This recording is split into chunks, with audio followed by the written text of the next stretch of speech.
Shalom sahabat dan saudara yang saya kasih dalam nama Kristus Yesus Tuhan Raja. Salam damai sejahtera. Hari-hari ini kita ketahui dan kita alami bersama bahwa dunia dalam masa shifting atau pergantian yang kita sendiri selalu terkejut dengan keadaan-keadaan yang ada. Tetapi sebenarnya semuanya sudah diingatkan oleh Tuhan Raja Yesus Kristus yang kita kasih dan selalu mengasihi kita pula, bahwa apa yang kita dengar, entahkah itu peperangan, entahkah itu bencana alam, entahkah itu sakit penyakit dan lain sebagainya, ini baru permulaan dari sebuah zaman akhir. Dan pada masa ini kita ketahui bersama dan kita alami di seluruh dunia bahwa pandemi Corona Virus 2019 atau yang disingkat COVID-19 sudah melanda seluruh dunia. Bahkan vaksinasi sudah mulai diberlakukan di beberapa negara, tetapi juga muncul varian-varian baru yang kita ketahui sumbernya bukan di Cina lagi, tetapi di United Kingdom, di Afrika Selatan, di India seperti itu. Di sisi lain, kita juga pernah membaca, bahkan teringat dengan yang namanya usia kita ini seberapa lama sih, seperti itu. Banyak kutipan khotbah diambil dari Mazmur pasal 90 ayat 10 dan 12, dan ini sangat terkenal bila mana kita sedang hadir di sebuah acara pemakaman seperti itu. Karena akan dibacakan seperti ini. Mazmur 90 ayat 10 dan 12. Masa hidup kami 70 tahun, dan jika kami kuat 80 tahun. Dan kebanggaannya adalah kesukaran dan penderitaan, sebab berlalunya buru-buru dan kami melayang lenyap. Ajarlah kami menghitung hari-hari kami sedemikian, hingga kami beroleh hati yang bijaksana. Seperti apa yang sudah saya sampaikan tadi, bahwa kita sering mendengar ini di upacara pemakaman, atau kalau dalam persekutuan orang-orang tua dikatakan usia sampai 70 dan 80 tahun seperti itu. Dan kebanggaannya adalah kesukaran dan penderitaan, ya, karena waktu ini cepat di muka bumi ini. Dan di masa-masa itu hendaklah kita juga menghitung hari-hari kita supaya lebih bijaksana hati kita. Pada saat saya mendengar hal ini, saya digelitik oleh Roh Kudus untuk disuruh membaca lagi satu perikop dalam pasal 90 ini, juga dengan pasal 91. Pada saat saya membaca ini, Mazmur ini diangkat ternyata adalah dari doa Musa, si abdi Allah itu. Musa yang sama yang membawa bangsa Israel keluar dari Mesir dan menuju ke tanah Kanaan.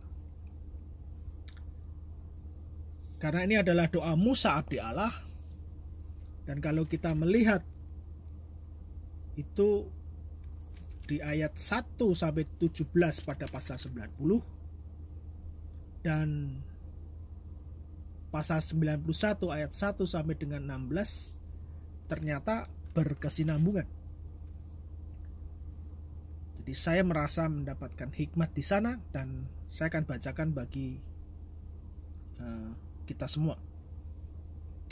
Mazmur pasal 90 demikian. Doa Musa abdi Allah. Tuhan, Kaulah tempat perteduhan kami turun-temurun. Sebelum gunung-gunung dilahirkan dan bumi dan dunia diperanakkan, bahkan dari selama-lamanya sampai selama-lamanya, Engkaulah Allah. Engkau mengembalikan manusia kepada debu dan berkata, kembalilah hai anak-anak manusia. Sebab di matamu 1000 tahun sama seperti hari kemarin apabila berlalu, atau seperti suatu giliran jaga di waktu malam. Engkau menghanyutkan manusia mereka seperti mimpi, seperti rumput yang bertumbuh. Di waktu pagi berkembang dan bertumbuh, di waktu petang lisut dan layu. Sungguh kami habis lenyap karena murka-Mu, dan karena kehangatan amarah-Mu kami terkejut. Engkau menaruh kesalahan kami di hadapan-Mu, dan dosa kami yang tersembunyi dalam cahaya wajah-Mu. Sungguh segala hari kami berlalu karena gemas-Mu. Kami menghabiskan tahun-tahun kami seperti keluh. Masa hidup kami 70 tahun, dan jika kami kuat 80 tahun. Dan kebanggaannya adalah kesukaran dan penderitaan, sebab berlalunya buru-buru dan kami melayang lenyap. Siapakah yang mengenal kekuatan murka-Mu dan takut kepada gemas-Mu? Ajarlah kami menghitung hari-hari kami sedemikian, hingga kami beroleh hati yang bijaksana. Kembalilah ya Tuhan, berapa lama lagi? Dan sayangilah hamba-hamba-Mu. Kenyangkanlah kami di waktu pagi dengan kasih setia-Mu, supaya kami bersorak-sorai dan bersukacita semasa hari-hari kami. Buatlah kami bersukacita seimbang dengan hari-hari Engkau menindas kami, seimbang dengan tahun-tahun kami mengalami celaka. Biarlah kelihatan kepada hamba-hamba-Mu perbuatan-Mu, dan semarak-Mu kepada anak-anak mereka. Kiranya kemurahan Tuhan, Allah kami, atas kami, dan teguhkanlah perbuatan tangan kami. Ya, perbuatan tangan kami, teguhkanlah itu. Disambung di pasal 91, demikian. Orang yang duduk dalam lindungan yang maha tinggi dan bermalam dalam naungan yang maha kuasa akan berkata kepada Tuhan, tempat perlindunganku dan kubu pertahananku, Allahku yang kupercayai. Sungguh dialah yang akan melepaskan engkau dari jerat penangkap burung dan penyakit sampar yang busuk. Dengan kepaknya ia akan menudungi engkau, di bawah sayapnya engkau akan berlindung. Kesetiaannya ialah perisai dan pagar tembok. Engkau tak usah takut terhadap kedahsyatan malam, terhadap panah yang terbang di waktu siang, terhadap penyakit sampar yang berjalan di dalam gelap, terhadap penyakit menular yang mengamuk di waktu petang. Walau 1000 orang rebah di sisimu dan 10.000 di sebelah kananmu, tetapi itu tidak akan menimpamu. Engkau hanya menontonnya dengan matamu sendiri dan melihat pembalasan terhadap orang fasik. Sebab Tuhan ialah tempat perlindunganmu, yang maha tinggi telah kau buat tempat perteduhanmu. Malapetaka tidak akan menimpa kamu, dan tulah tidak akan mendekat kepada kemahmu. Sebab malaikat-malaikatnya akan diperintahkannya kepadamu untuk menjaga engkau di segala jalanmu. Mereka akan menatang engkau di atas tangannya, supaya kakimu jangan terantuk kepada batu. Singa dan ular tedung akan kau langkahi. Engkau akan menginjak anak singa dan ular naga. Sebab hatinya melekat kepadaku, maka aku akan meluputkannya. Aku akan membentenginya sebab ia mengenal namaku. Bila ia berseru kepadaku, aku akan menjawab. Aku akan menyertai dia dalam kesesakan. Aku akan meluputkannya dan memuliakannya.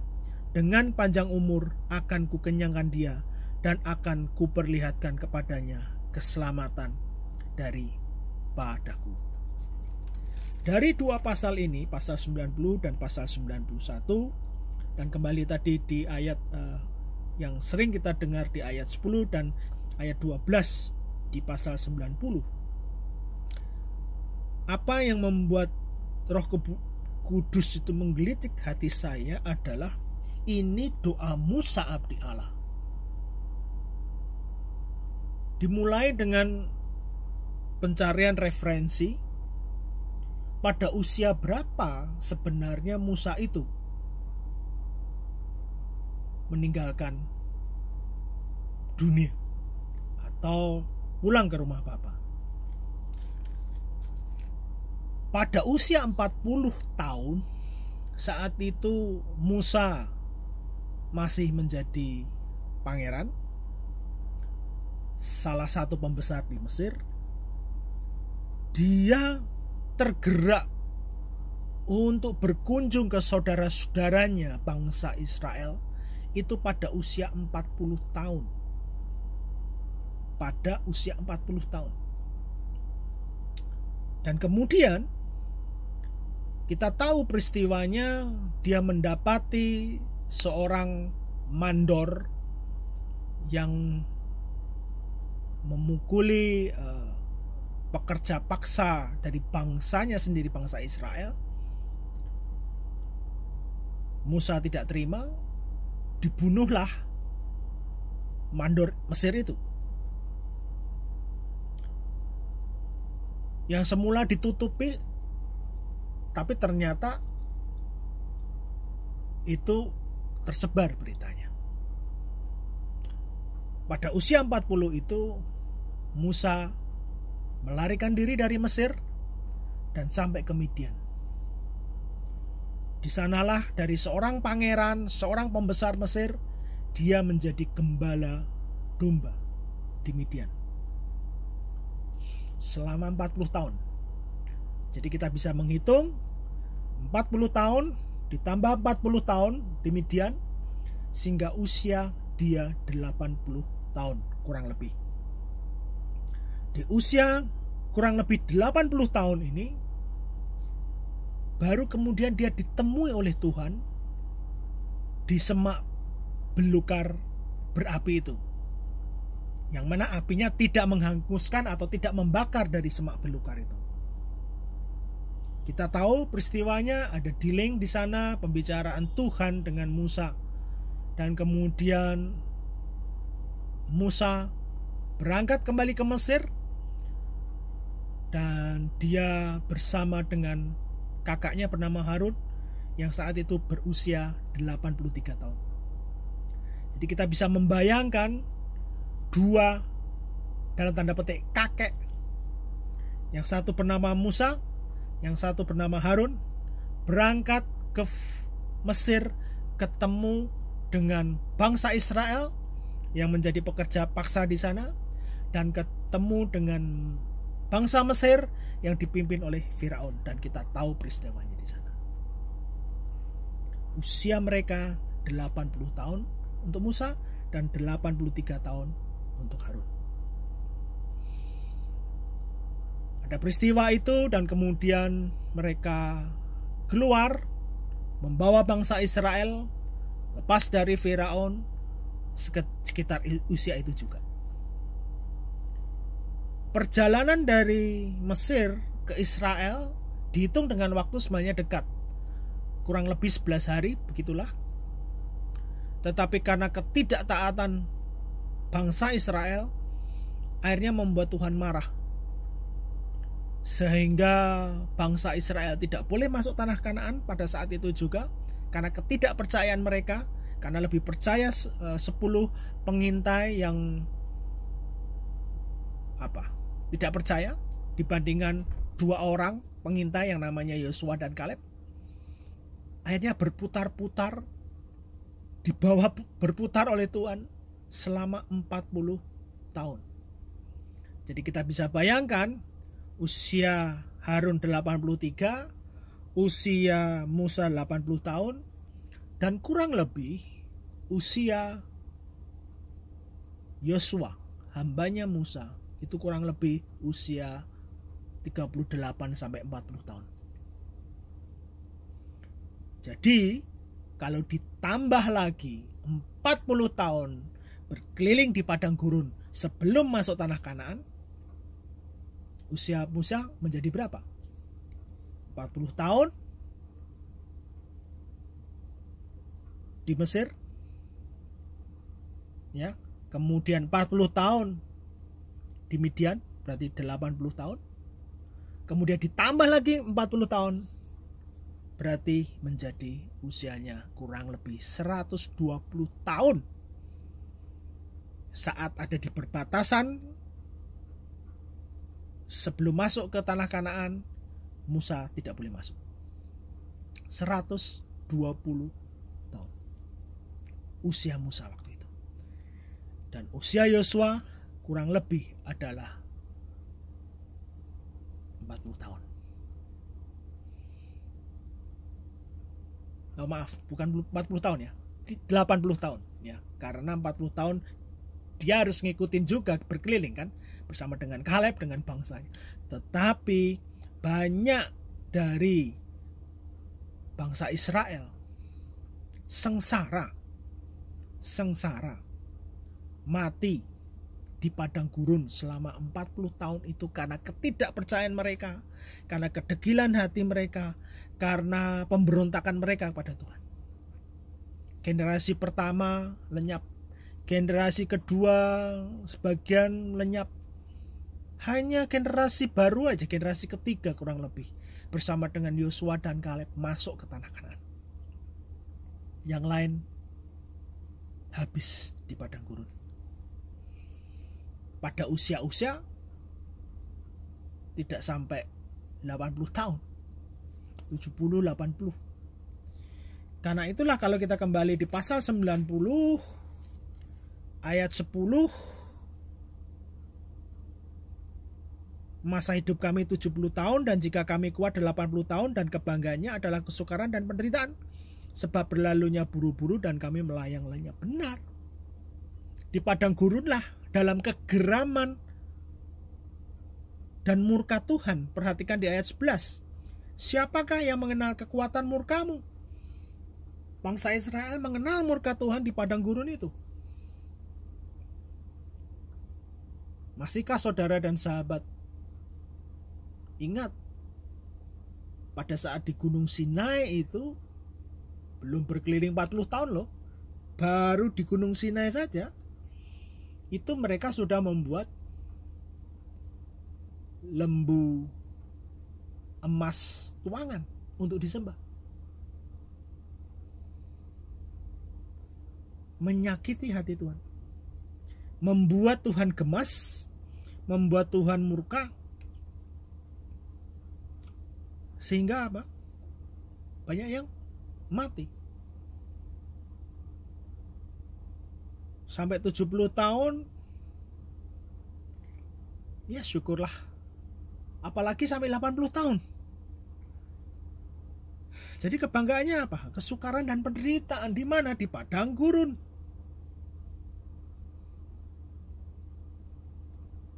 Karena Tuhan marah, karena Tuhan murka, karena Tuhan gemas, sangat gemas kepada bangsa Israel yang degil hatinya, tidak percaya, pemberontak, ya, memilih menyembah ilah lain daripada Tuhan.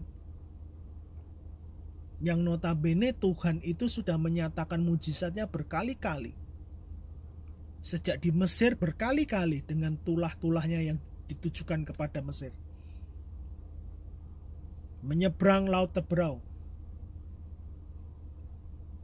turunnya 2 loh batu, kemudian perjalanan selama itu di padang gurun, bahkan selama 40 tahun meskipun berkeliling dan berkeliling di padang gurun, Tuhan memberi mujizat. Mana pada pagi hari, burung puyuh pada sore hari. Setiap hari.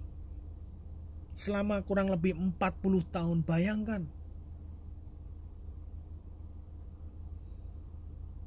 Tetapi ternyata usia tubuh dan dengan banyaknya mujizat, bahkan dengan mata kepala sendiri mereka lihat tiang awan dan tiang api ini tidak membuat hati bangsa Israel bisa menghitung hari-hari itu sedemikian dan memperoleh kebijaksanaan. Tidak. Tetapi dalam doa Musa ini, ajarlah kami menghitung. Bahkan kalau kita kembali membaca ayat 13, kembalilah ya Tuhan, kembalilah. Karena sempat dinyatakan oleh Tuhan, kalau aku bersama dengan bangsa ini terus, aku bisa memusnahkannya. Karena itu Tuhan berkata, tidak lagi aku yang bersama dengan bangsa ini, tetapi aku mengutus malaikatku. Sayang sekali. Akhirnya hanya diberikan tugas kepada malaikat untuk menyelesaikan, untuk memberi petunjuk perjalanan hidup bangsa ini sampai masuk ke tanah Kanaan. Kembalilah ya Tuhan. Tuhan tidak bisa menarik keputusannya, dia sudah menyatakannya. Membawa mereka keluar dan akan membawa ke tanah Kanaan. Tapi bukan Tuhan sendiri. Akhirnya disuruh malaikatnya. Karena kedegilan bangsa ini.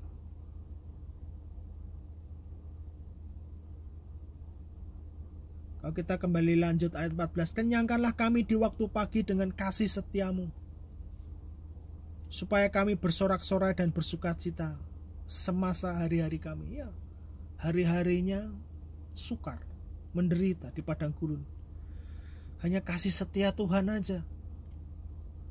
Ya. Buatlah kami bersukacita seimbang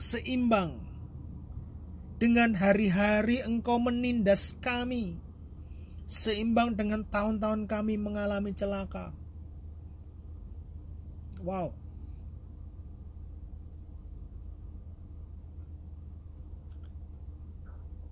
Kiranya Tuhan jangan meninggalkan bangsa ini.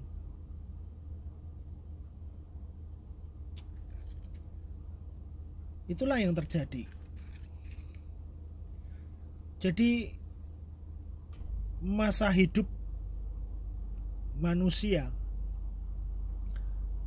dalam kegeraman Tuhan, dalam kemurkaan Tuhan, dalam kegemasan Tuhan, kalau jauh dari Tuhan, mungkin sampai 70 tahun usia atau sampai 80 tahun usia, ya cukuplah sudah melihat kesukaran-kesukaran itu dan penderitaan-penderitaan yang harus dialami. Apalagi di masa dunia yang saat ini perang di mana-mana. Mungkin perangnya tidak masif ya, tapi perang antar bangsa, antar suku, mungkin di dalam negeri sendiri, antar suku, antar etnik, belum antar agama. Menderita. Belum dengan pandemi, menderita. Belum yang dulu dengan sangat mudahnya menghirup udara, sekarang harus dibatasi dengan masker.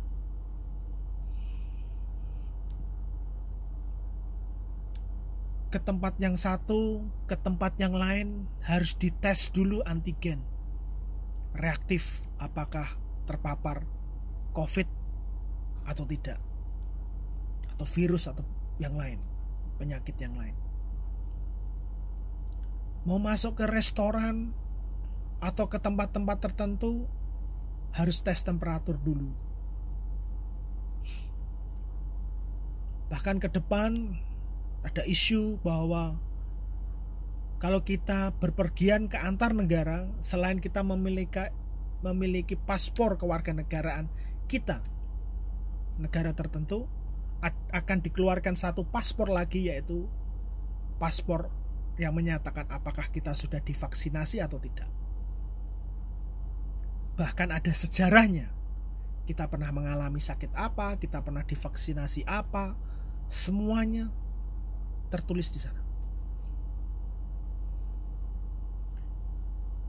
Semua sukar, semua menderita.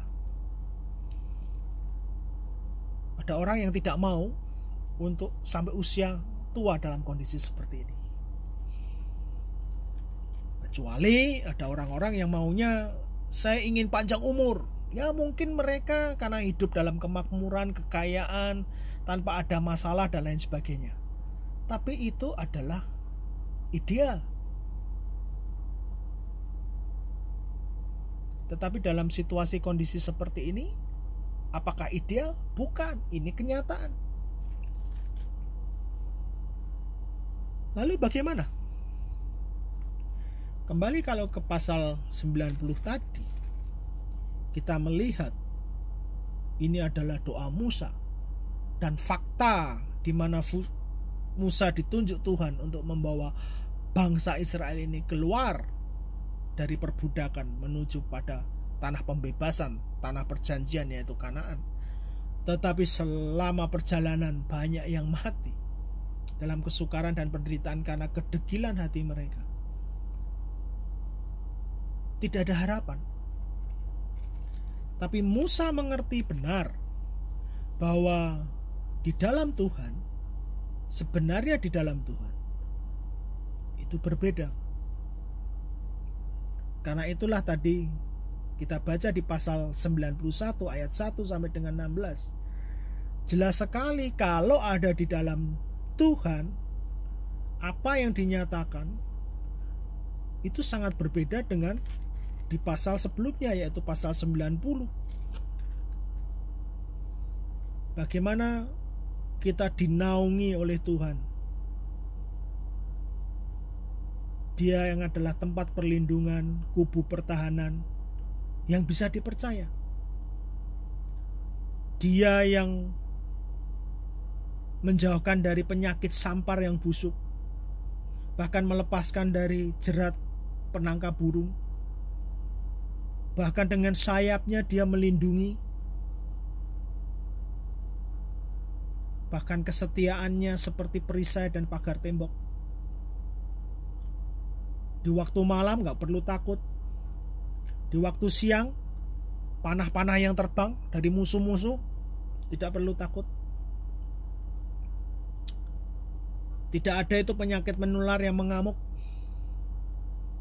Ini berbeda sekali ya dengan kedegilan bangsa Israel yang selalu memberontak.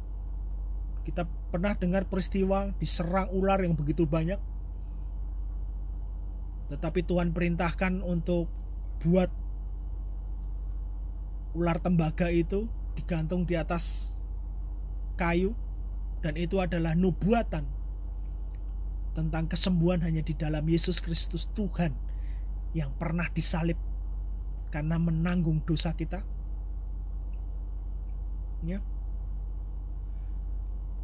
Bukan kita lihat orang-orang benar di bangsa Israel itu, orang-orang benar ya, yang tidak ikut degil, yang tidak ikut memberontak, banyak yang rebah di sepanjang perjalanan itu, generasi pertama, generasi kedua. Tetapi Yosua dan Kaleb tetap bertahan berdiri. 1.000 orang rebah di sisi kiri, 10.000 di sebelah kanan. Orang-orang benar tidak tertimpa dengan hal itu. Bahkan menonton kepada orang-orang jahat, orang-orang fasik di antara bangsa Israel itu sendiri.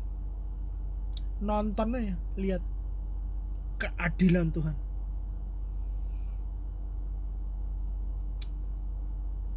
Bangsa-bangsa yang gemetar ya, bangsa-bangsa yang dilewati sepanjang perjalanan bangsa Israel itu, yang mau mencoba berbuat jahat kepada bangsa Israel, yang berusaha mengutuki bangsa Israel.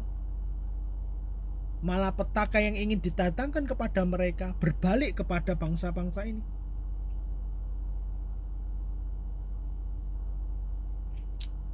Bahkan malaikat-malaikat diutus luar biasa sekali menjaga bangsa ini. Dari seorang budak menjadi seorang pahlawan. Tanpa pengetahuan peperangan, akhirnya bisa menguasai peperangan dan mengalahkan bangsa-bangsa, kerajaan-kerajaan waktu itu. Kuncinya apa? Diingatkan.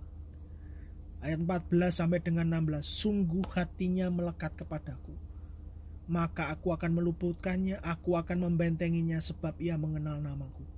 Siapa yang mengenal nama Tuhan, siapa yang lekat di hati Tuhan, maka Tuhan akan meluputkan, Tuhan akan membentengi dari musuh-musuh. Bila ia berseru kepadaku, aku akan menjawab, aku akan menyertai dia dalam kesesakan, aku akan meluputkannya dan memuliakannya. Ini luar biasa janji Tuhan. Yang berseru kepada Tuhan langsung dijawab. Kita disertai meskipun dalam kesesakan yang sama, dalam masa pandemi ini, baik secara mungkin pekerjaan, keuangan, ya, sosial masyarakat, ada distance dan lain sebagainya. Kita susah mempercaya orang sekarang, orang ini sehat atau enggak, susah sekali, ya kan? Tapi kita akan disertai dalam masa kesesakan ini, bahkan diluputkan, bahkan dimuliakan. Dan yang luar biasa ini tidak hanya sekedar usia 70 tahun dan 80 tahun. Perhatikan ayat 16. Dengan panjang umur akan kukenyangkan dia, dan akan kuperlihatkan kepadanya keselamatan daripadaku. Adakah kesukaran? Adakah penderitaan sebagai kebanggaannya? Seperti di ayat 10. Dengan berlalunya waktu secara buru-buru dan lenyap begitu saja? Tidak. Dikenyangkan dan panjang umur. Ini yang harus diketahui oleh kita, bahwa berapapun usia kita, entah 70, 80, atau sampai 120, atau seperti Yesus sendiri sampai 33 tahun, atau yang masih remaja mungkin, pada saat waktunya harus selesai, yang paling penting adalah hati kita melekat kepada Tuhan. Kita mengenal nama Tuhan,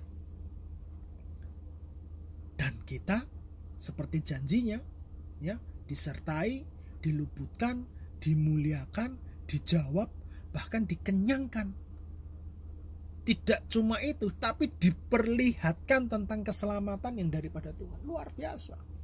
Dia membuka rahasianya. Seperti bapak kepada anak, dia menceritakan semuanya, bahkan mewariskan sesuatu. Atau kepada sahabatnya, dia menceritakan segala sesuatunya. Itu yang luar biasa. Jadi mari saudara dan sahabat, jangan terpaku dengan usia kita,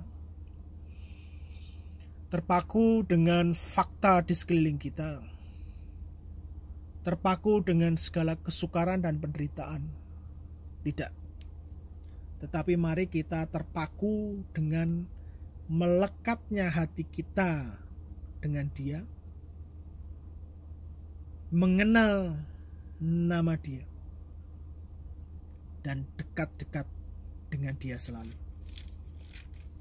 Ini sudah di zaman akhir, dari akhir zaman. Kita bisa melihat tanda-tandanya, di mana tunas pohon ara ini mulai muncul, dan semuanya adalah baru permulaan. Dan mari kita tetap tinggal dalam damai sejahtera Tuhan, karena hanya di dalam Yesus Kristus Tuhan kita mendapatkan itu semua dan kita menjadi sahabat-sahabatnya. Tuhan memberkati dalam nama Tuhan Yesus Kristus Raja. Haleluya. Amin.